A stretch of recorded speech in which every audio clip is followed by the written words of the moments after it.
Welcome to the MedEvidence podcast. This episode is a rebroadcast from a live MedEvidence presentation. We're going to go ahead and get started. I would like to thank everybody for showing up. This is a great turnout for what's going to be thank you for coming. Incredible talk. I'd like to start off by introducing our guest speaker. This is Dr. Alfa Patel. She is a internal medicine physician with Millennium Physicians Group down on Gate Parkway. And she has been an investigator here, a principal investigator, a sub-investigator with trials here for almost 20 years? 16, I 16? think. 16. That's almost. Almost, yeah. So she knows clinical research as well as a practice very well.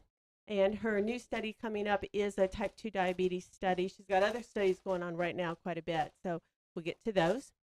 My name is Sharon Smith. I'm Vice President of Recruiting and Marketing here and for all of the Encore research sites. I'm also a nurse and a diabetic educator, and so that's why Dr. Patel and I like to play off on each other and co-present on some of the type 2 diabetes. Yeah, I've had the pleasure of working with Sharon, not just here, but even at my previous practice, and she did a wonderful job with our diabetic patients. So it's been a pleasure seeing her back here in a different field. Yeah, and we get to work together. Yeah, absolutely. So we're going to go ahead and get started with some quizzes. I like to involve the audience. And I've got some new ones, Dr. Patel, so you might not know the answer. So you get to play along. Okay. She's going to test me. All right. First question. That's just the title slide. Trivia. Yeah. All right. So maybe we should have had some of these in our lunch today. You do have some lettuce? All right. That'll count. That'll count. Name the two most popular spices in the world. Paprika, pepper. No. You got one of them. Mineral. You got turmeric. It's one of those. You know the answer. Cumin. Half of that. Pepper. Black pepper. So pepper and mustard. Oh, I thought it was turmeric. Yeah, in the whole world. Yeah. Wow. I thought that was interesting. I guess it wasn't ketchup, huh? Guess it wasn't ketchup. No ketchup. No ketchup means no fries. So, which of the following is not a cruciferous vegetable? Yeah. Well, that was pretty easy. That was easy. Yeah. Yeah. Okay. Give it a hard one. You're right. Asparagus. It was that exact question? It? You all saw it in the newsletter, right? No. Oh, okay. Okay. Well, good job. Very good. But it's not, it's a very healthy vegetable for sure. I'm sure most of you will agree. Yeah, I think most green vegetables and vegetables with a lot of color in them have a lot more antioxidants and more healthier. In fact, even when you're having your plate or whatever, the more color on your plate, the better for you. Mm-hmm. Is eggplant a fruit or a vegetable? I just had eggplant parmesan last night. It is a fruit. It is a fruit. Eggplants, also in most of Europe known as aubergines, are technically a fruit. They come from a flowering plant, and since it contains seeds, kind of like a tomato is considered a fruit as well. So, yep. Okay, I only stumped you on 1 out of 3. I'm going to get tougher next time. All right. True or false? Sugar may be more addictive than cocaine. Yeah? Is anyone addicted in here? No. Who's addicted in here? Is anyone going to fess up to it? All right. True. This is a smart crowd today. It is. So, as far as addictive substances, even in 2012, sugar was not considered addictive by the American Psychiatric Association, but the criteria changed in 2013, where tolerance, withdrawal, or tolerance and dependence became a criteria for addiction. And just like gambling, social media, shopping, sugar actually got classified as something that was an addictive chemical. So,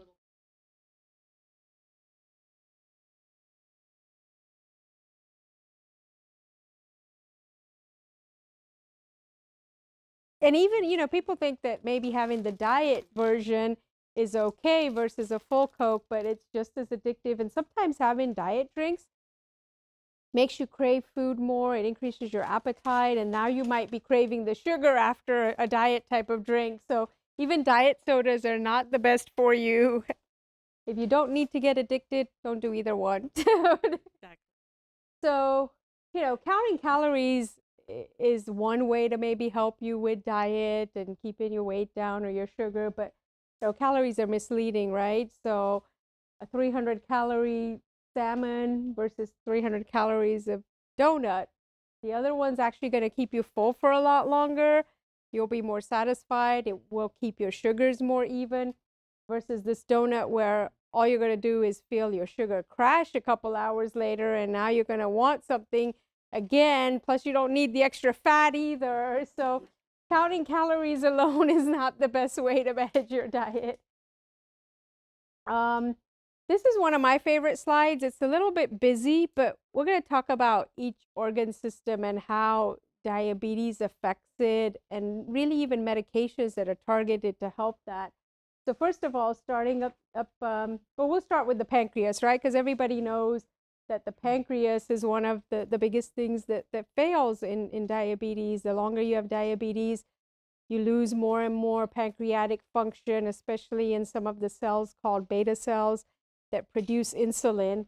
One of the main defects in diabetes is you make less insulin, and that raises your blood sugar. And insulin has a very important function in the body in bringing glucose to your organs and cells. And when you're not having appropriate levels of insulin, the sugar staying in the bloodstream and causing more damage to other organs, it actually causes the fat cells to deposit more fat.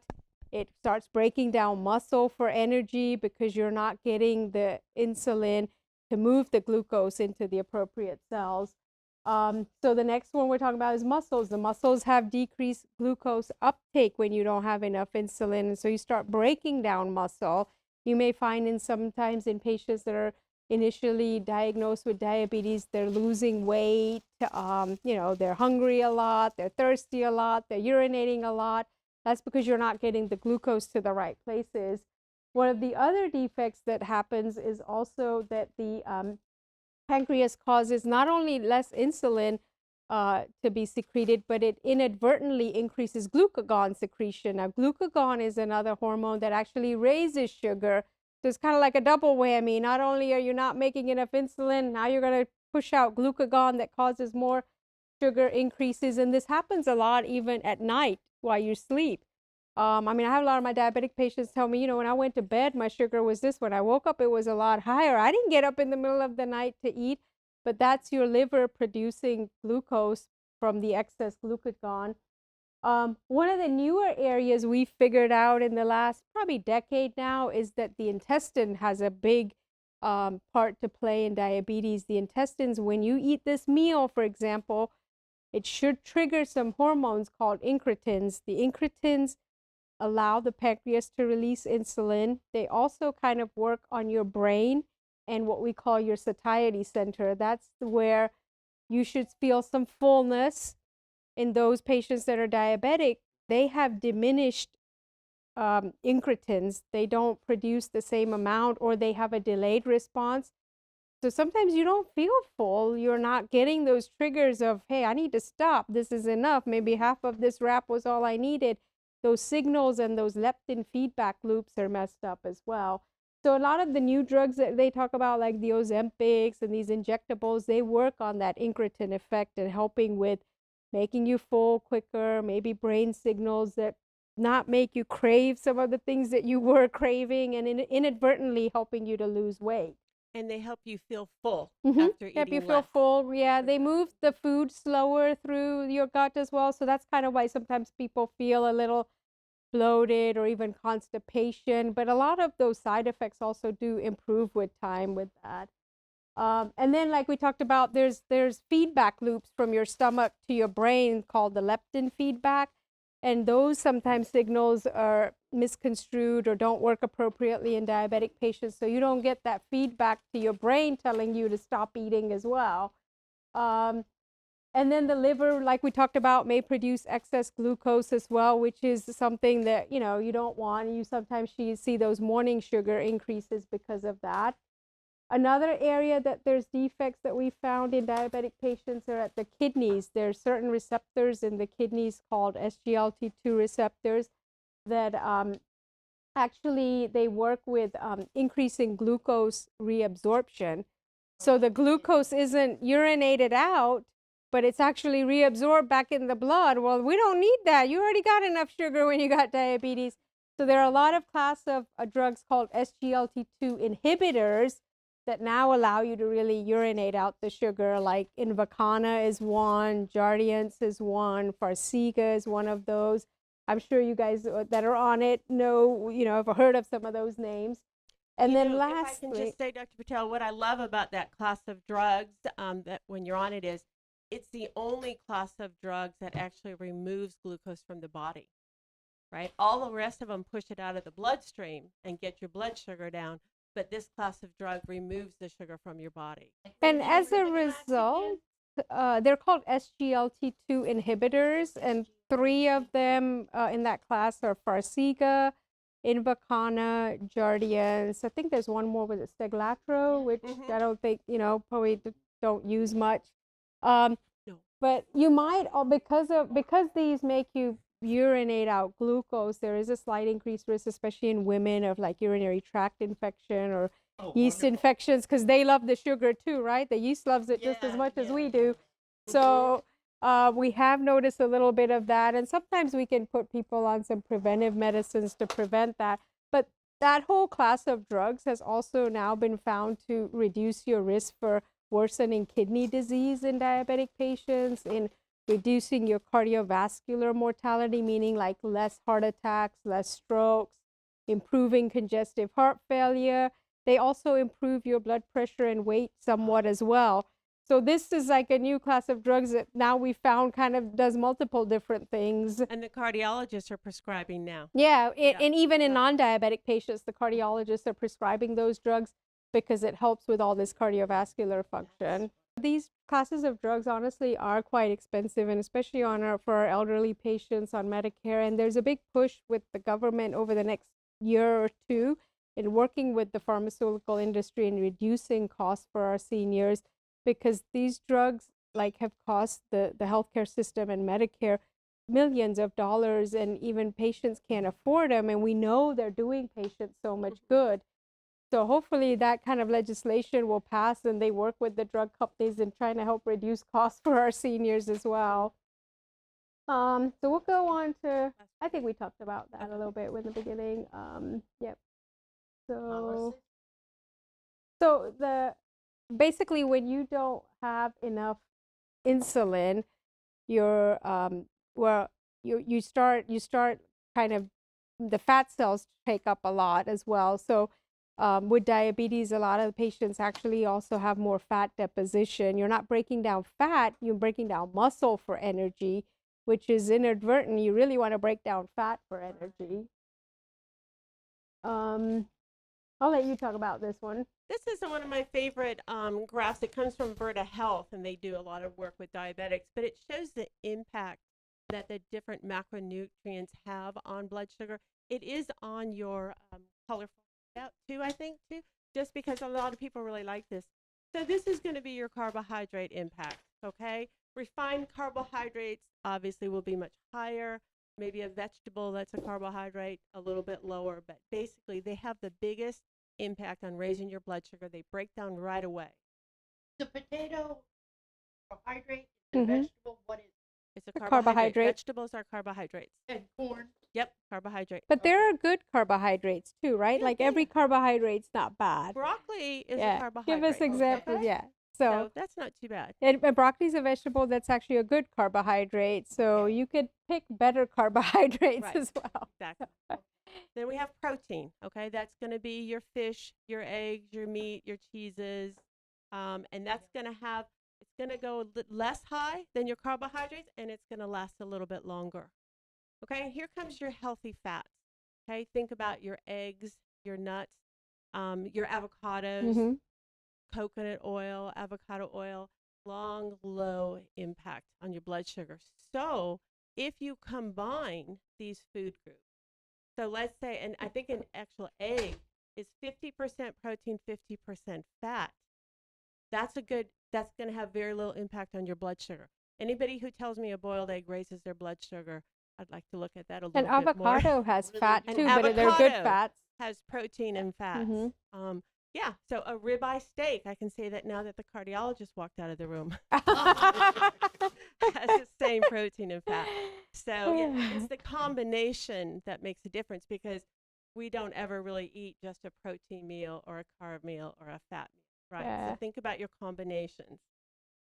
So another quiz. How much sugar is actually in our blood? The answer's up there. 2 liters?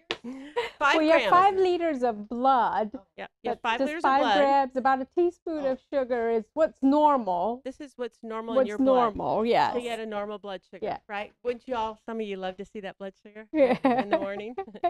Yeah. And So- that's a misconception, right? So Sharon said in the morning, a lot of you may get normal blood sugars in the morning, and a lot of patients only check their sugar in the morning because it looks better, right? It's nice to see that number.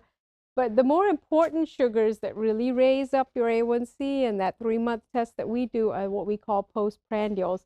The sugars that you eat now, in a couple hours from now, if your body's digestive system and endocrine system's working right, you should start seeing lower numbers. And really, in a diabetic patient, getting under 160 or so a couple hours later is appropriate. Check yours a couple of hours after a meal. If those are running high, that's where you're seeing your A1C jump from. 2 hours after the first bite. Help you check that blood sugar. So this just gives you an idea. 5 grams is in your body, in your blood. So think about a soda. How many grams sugar in that? Like 45? 45? Look at what that does to your body. You're used to 5. Like It 9 was times 5. more. Yeah. Right. It's So like a- people who are sensitive to insulin, non-diabetics, their blood sugar is going to go up, but it's going to come right back down. They're going to be able, their insulin's going to be able to come and bring that sugar down. But people with type 2 diabetes have a hard time with that. Your blood sugar goes up and it stays up. And sometimes if you start the morning with a high blood sugar, it's hard to get it down the rest of the day. So if you're checking it regularly, it's not easy to calm down. So just want you to think about when you look at a label and you see how many carbs, total carbohydrates, not just sugar, total carbohydrates are in that package. Think about it. My body has 5 grams. What's in this? What am I giving my body? And how hard is my body going to have to work to bring that blood sugar back down? And we talked a lot earlier about, the pancreas not making enough insulin, but I would say the majority of you in the room probably have type 2 diabetes, adult onset, which really insulin resistance is a big part of that. You probably make enough insulin in the beginning, sometimes even more insulin to try to overcome the insulin resistance. And so insulin resistance plays a big part in diabetes for adults or type 2 patients. And that's why, really working on that whole neuroendocrine brain loop. We have so many different signals and pathways now that we can target to help improve that insulin resistance as well. You want to talk about this? Yeah, this is just a neat graphic that comes from Dr. Unwin out of the UK, and it gives you an idea of these are your 5 grams, 1 teaspoon, 5 grams of sugar. How many teaspoons of sugar are in certain foods? And it kind of gives you an idea. And so here's your white boiled potato up there. That's the one you asked about. That's the one The you only one above it is rice on this chart. But again, notice a lot of times, a lot of the diabetics I work with will notice their sugars go up more from this kind of white carbohydrate food than a piece of candy sometimes. It's not, or a piece of pie. It's these kind of carbohydrates that break down so fast in their bloodstream and spike their blood sugar. So this chart does go on and on. You can kind of look at it. You can And look then it with up rice especially, you want to talk about so rice, if you cook it ahead of time and let it sit or have rice from a day ago, you have less starch in that versus just fresh rice that you bake. You want to kind of Yeah, we got to slide on that. We got to slide on it. Okay, well, I won't get ahead then. So the elevated insulin levels that I talked about earlier, which probably a lot of type 2 diabetic patients have, they prevent that breakdown of fat to energy that we talked about. So now you have more fat deposition as a result of elevated insulin levels. It also interferes with that whole brain signal leptin loop in preventing the signals that stop you from eating more or keep you from getting full. And so a lot of those patients, they feel hungry all the time. I have many of my diabetic patients that are uncontrolled tell me, like, I don't know how to control this. I'm always hungry. So at least now we have better ways that we can control this, because all of this then just leads to more fat deposition and just worsening that whole signal pathway. So I go back to insulin is your fat storage hormone. So think about that. That's why we don't like to raise our insulin levels. Type 2 diabetes. So you've heard of people who are lactose intolerant. I really like to let people know that as a type 2 diabetic, you need to look at yourself as you have a carbohydrate intolerance. You just don't tolerate carbohydrates like other people do because of all the reasons that Dr. Patel just went over. Your blood sugars are going to stay high with carbohydrates longer than a non-diabetic. So they just call it here basically dietary carbohydrate restriction. That's if you're intolerant to the carbs, then you just try to avoid them as much as possible, or have just a little bit at the end of the meal, or combine them with a lot of protein and fat. Those blood sugars. Mm-hmm. And even the order in which you eat them, right? Like you don't want dessert first. We got that slide coming too. Am I jumping ahead of you continuously? She knows these slides so well.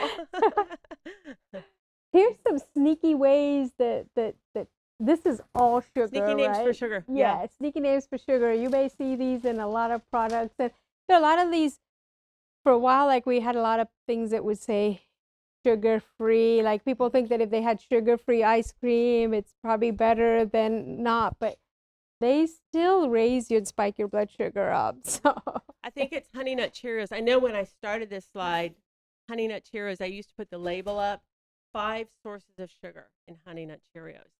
So again, sometimes people will bring me a bar or something and say, well, what do you think of this? And I'll go through sugar, sugar, sugar, but it's just labeled.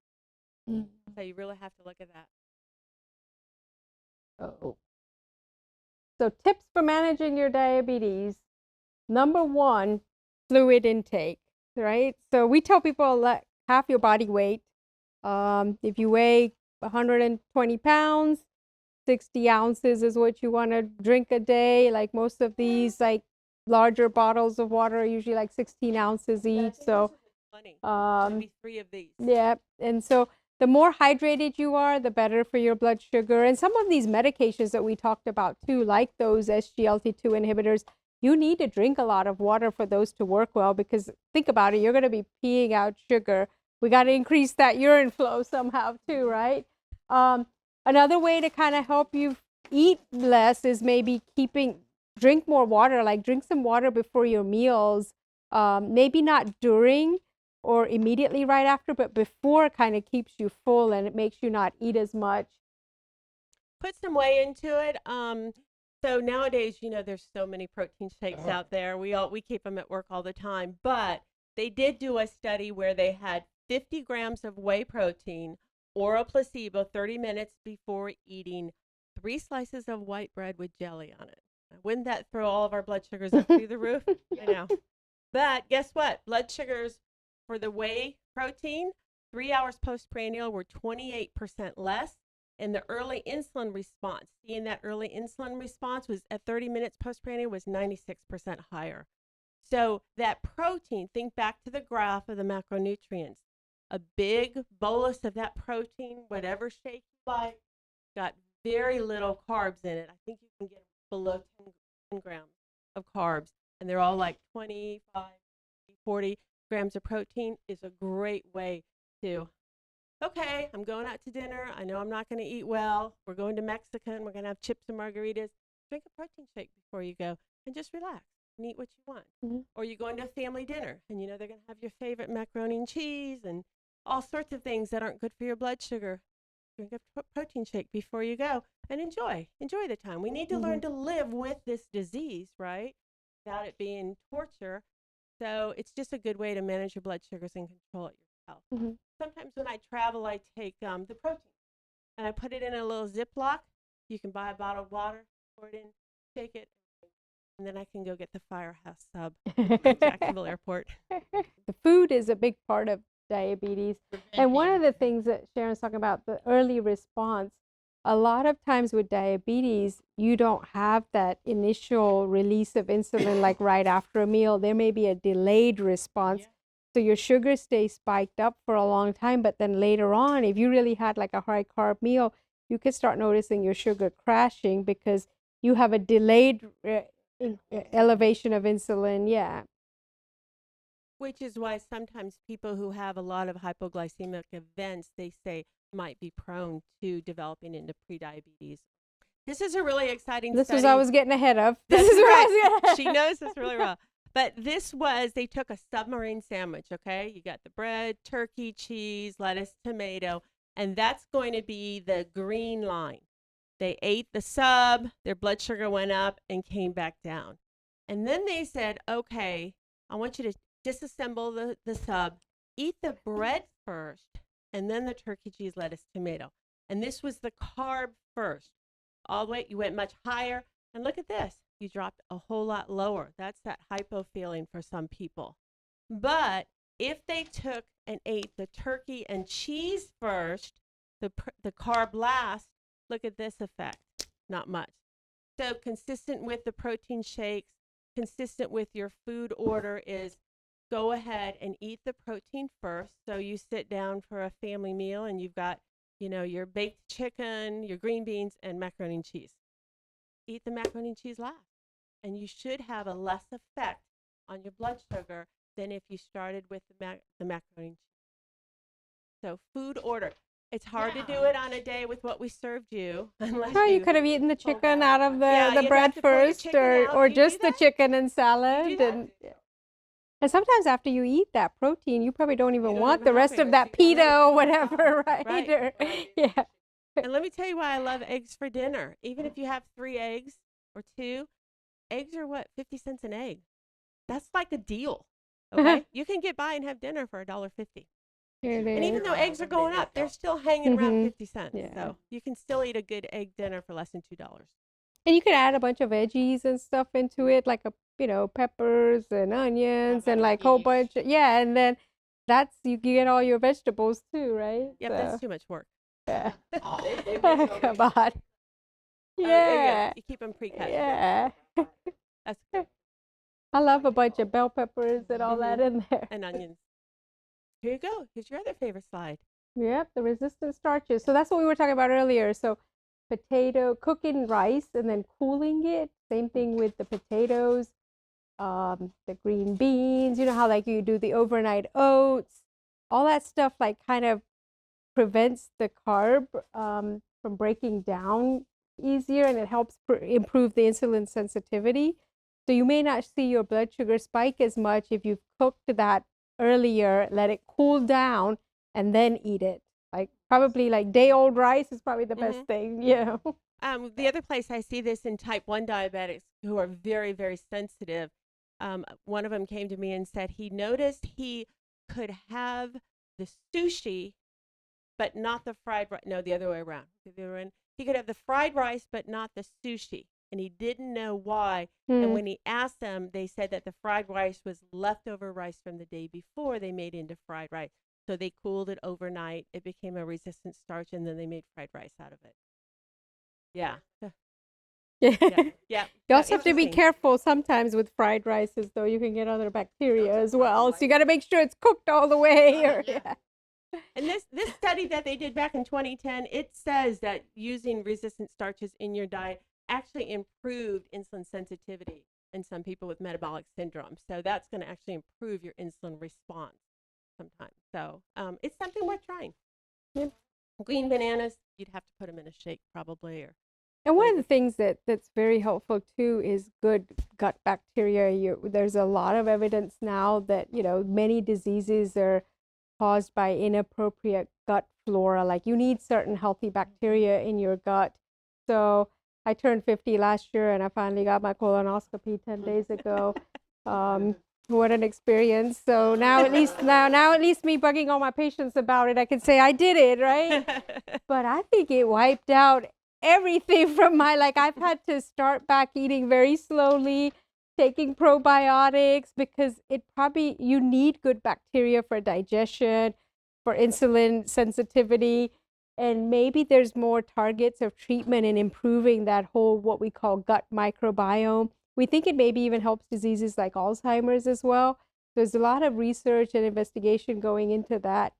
So for some people, rice is worse, potatoes are better.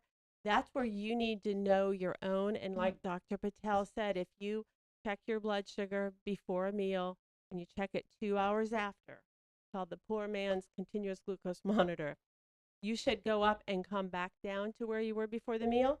If you didn't, there were too many carbs in that meal for you.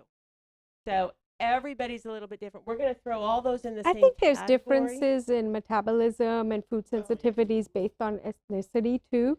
So a couple years ago, everybody goes on a kick and does a diet in January, right? So I went on a high protein diet. Well, I'm vegetarian and Asian, so rice and vegetables are a big part of my daily meals, and I stopped eating those. I was eating a bunch of healthy fats and protein. You would have thought that would have been good for me.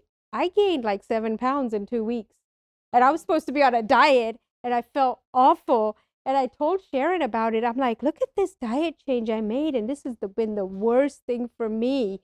Because I think based on my ethnicity and how I've been brought up and what my food intolerances were, that was not appropriate for me. So going back to maybe just smaller portions of what I was normally eating was probably the best thing for me. So I think you have to kind of see, like, we may tell people, go on a high protein diet, you'll lose weight. Well, that backfired for me quick like.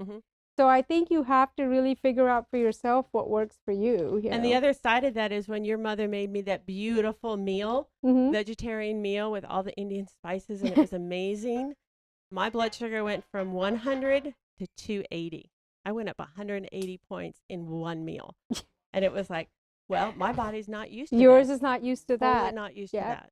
So it is differences amongst people. Okay, oatmeal. And I just heard something on this morning from a cardiologist. So in my experience, doesn't mean it's your blood sugars, I have seen oatmeal spike blood sugars in type 2 diabetics quite a bit. And usually they don't have just the oatmeal.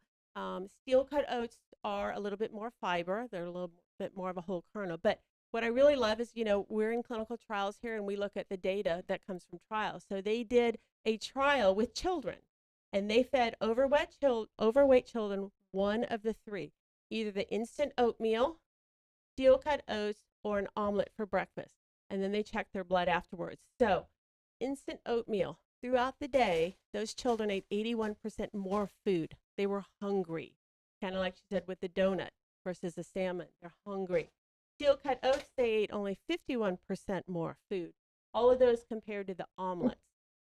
Plus, when they checked the blood levels in the oatmeal group, insulin, sugar, adrenaline, and cortisol were all elevated.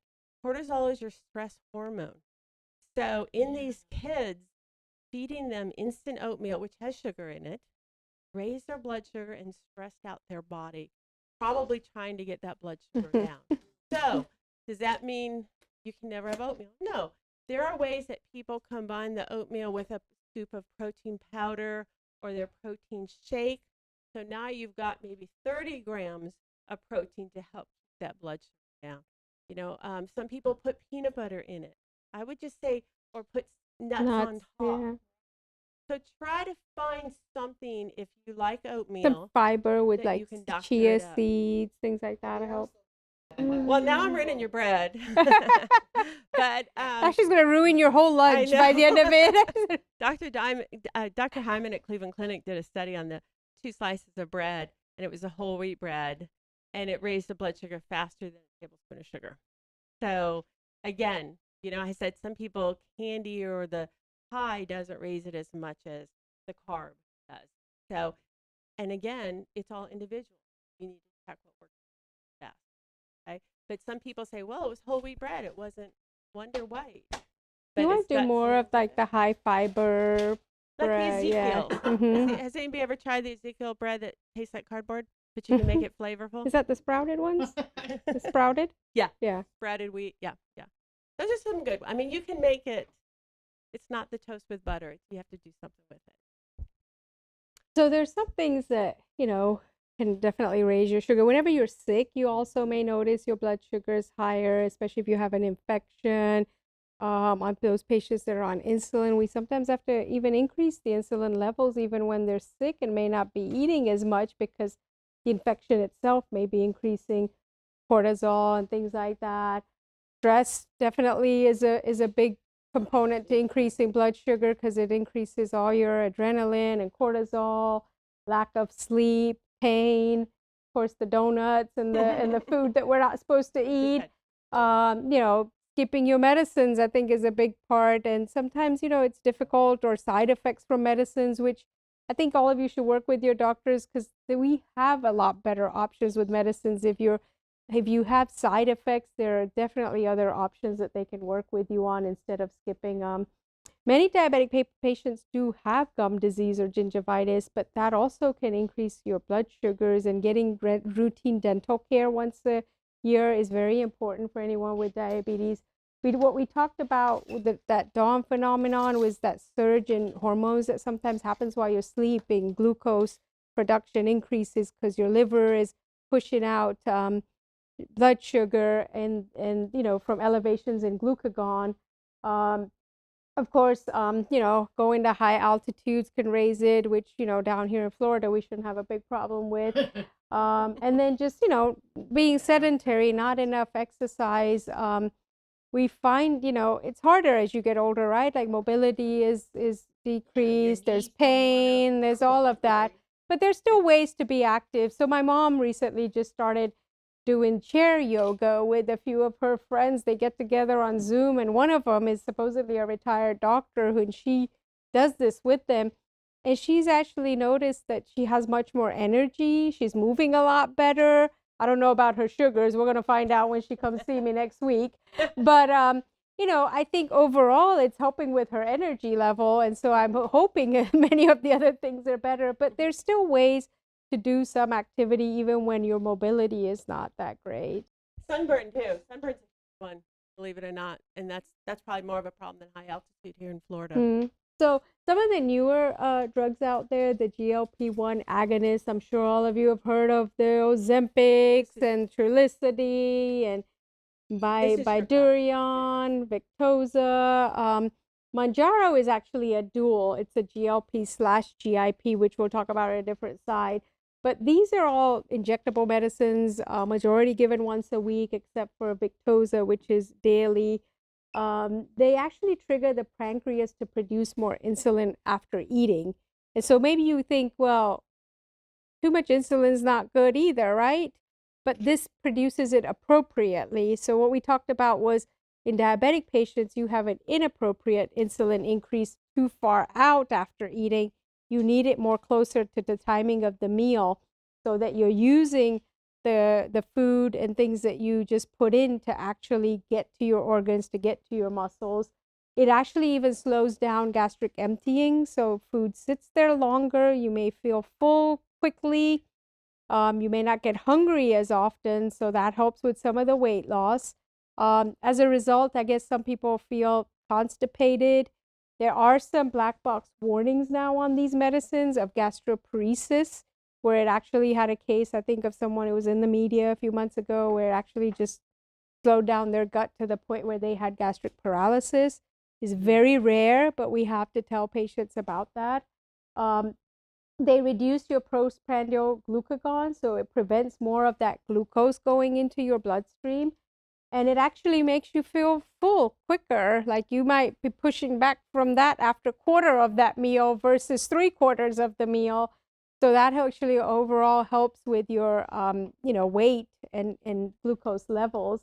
One of the things you have to be careful with these medicines or classes of medicines is if you have any hereditary forms of thyroid cancer, ones that run in families, a particular type of thyroid cancer, then we cannot use these in those patients. So if you get put on these medicines and your doctor doesn't ask you about your family history of thyroid cancer, if you have one, please tell them.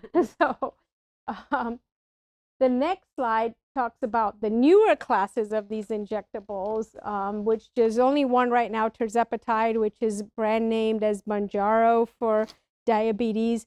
Now it's also being used for weight loss alone, called Zepbound. And this actually does the same type of thing, but it also inhibits lipolysis. It prevents the fat deposition and helps you to break down fat. So it actually has two different GLPs and another one called what we call a GIP, a gastric inhibitory peptide. It's actually making both of these stomach hormones work better to not only improve your blood sugar, make you feel full quicker, but also to break down fat. Like we always worry, like with patients on diabetes, a lot of the medicines even we had in the past, like Actos or pioglitazone, maybe another name for it, it used to put on like 20, 30 pounds on patients. Now we have drugs where we can help diabetic patients even lose weight. Yeah. So we'll talk about some of the gut dysfunction. We kind of gave you a little prelude on that. So, you know, gut microbiome, gut flora actually has a big part in like blood sugar homeostasis. And we found that restoring good gut bacteria and good duodenal health can actually improve your overall metabolic health, improve glycemic control, improve all these signals that help patients with diabetes. We actually are going to be doing a study here. Part of it's going to be here, part of it's going to be in Orlando, where the actual procedure will be done, where through an endoscopy, which is a similar type of procedure to a colonoscopy, but the other end. So through the endoscopy procedure, they will be using a device that actually kind of resurfaces that duodenal lining. So the duodenum is the first part of your intestine. After your food moves out of your stomach, it goes into the duodenum. And duodenal dysfunction, we found, can lead to increases in blood sugar. So this procedure will actually cause, like, that uses, it's almost like a little clipper that kind of clips little areas of your duodenum, and it allows that surface to come back again with good gut bacteria. And what we'll be doing is then monitoring these patients very closely to slowly try to take them off of some of their medicines. Some of these patients in the early studies were able to get off of insulin. I don't know how long they were able to get off of it, but it was a year study, and during that time, people were able to get off of insulin. So these are some newer studies we're looking at, like non-medicine. This is just a procedure, right? You're not even going to have to take any additional medicine. They're only looking at those studies right now for patients on insulin. You can be on other medications, but you have to be on insulin. But I think down the road, if they find that this helps people come off of insulin, they'll maybe looking at it for other patients too that are not on insulin-related medications. And clinical trials, I don't know, how many of you in here have participated in a research study with us before? Yeah, a few. So all of this is no cost to you. In fact, we very much appreciate all of you coming here today. And if you do participate in a study, I think you're not only helping us learn better about medicine, helping create better products, not only for yourself, but, you know, for your children, for your grandchildren, and we reimburse you for time travel. You get paid to do the studies. There's no cost for any participation to you. And you'll be monitored much more closely with it. And instead of the 15 minutes that we have in our office, or, you know, you'll spend much longer visits here with the physician, with dietitians, with nurses, with a whole team that's going to be taking care of you. One of the other things in patients that have never done a research study is they worry about, well, what if I'm having an adverse effect? Everything that's happening to you, we want to know about, because we want to know if there's trends. If we find that in this study, everyone's blood pressure is going up, well, maybe we need to stop the study, right? So you're going to be watched very closely. Your labs will be monitored by us closely. And if we even see something that's not going in the right direction, sometimes we may stop a patient from the study or even stop a study altogether. So you will definitely be safely monitored throughout the study as well. Thanks for joining the MedEvidence podcast. To learn more, head over to medevidence.com or subscribe to our podcast on your favorite podcast platform.